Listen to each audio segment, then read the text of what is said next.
Once you have tables in your database, you build relationships between them. Relationships are critical because they link your tables back together after you divide your data, and also because they have a big impact on how you design your queries and get answers from your data.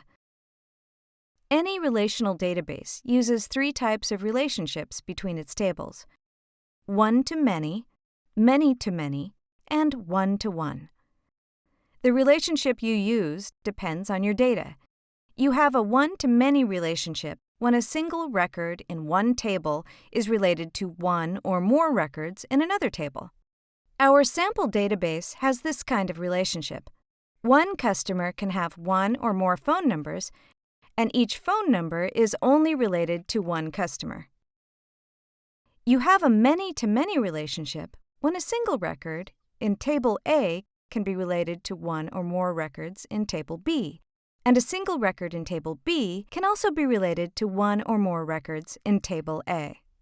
You typically see many-to-many relationships in order tracking databases, where an order can contain many products and a product can be part of multiple orders. You also see this type of relationship in student databases, where many students can occupy many classrooms. You have a one-to-one relationship when a single record in one table is related to just a single record in another table. For example, a single employee might drive one company car. However, you don't see this very often because one-to-one relationships are not that common.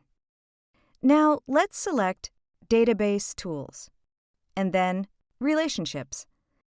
This opens the Relationships pane. You'll use this tool quite a bit. This is where you build and manage most of your relationships. Here you see a typical relationship: 2 tables with a line between them. The line shows that the tables are related. What's more, this is a one-to-many relationship. You can tell because the relationship line here has a 1 and an infinity symbol. These symbols point to a couple of important concepts. First, the table on the one side is the parent table, and the table on the many side is a child table. Second, you can think of most of your relationships as having sides. In this case, you have a table on the one side and a table on the many side. Sides are important because they affect how you design your queries. Now let's select the relationship line, and then on the ribbon, let's select Edit Relationships. 3 relationship settings affect your data and help you use relationships properly: referential integrity, cascading updates, and cascading deletes. Here's what they do. First, referential integrity synchronizes the records in both tables. This is a critical part of keeping your data accurate, so you almost always want to set it. With referential integrity enforced, you can't add a phone number unless you have a name in the customers table. This prevents you from creating what are called orphans, data with no parent records. For example, just imagine a sales figure with no order attached, and you can see why setting referential integrity is so important. The Cascading Updates setting allows any changes on the parent side to cascade through to any related records on the child or many side. If a customer changes his name, for example, you only have to enter that change in the customers table, and any related records will change. The Cascading Deletes setting controls whether you can delete data.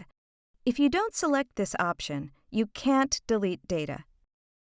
If you do select this option, when you delete a record, Access deletes everything related to that record. For example, delete a customer, and the customer's phone numbers are deleted too. That can be a good thing because it prevents orphans, phone numbers with no customer.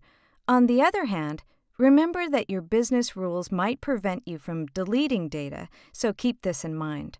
Your business rules can play a big part in your database design. So now you know about table relationships, including working in the Access Relationships pane and the relationship settings that help you work more effectively with your Access database.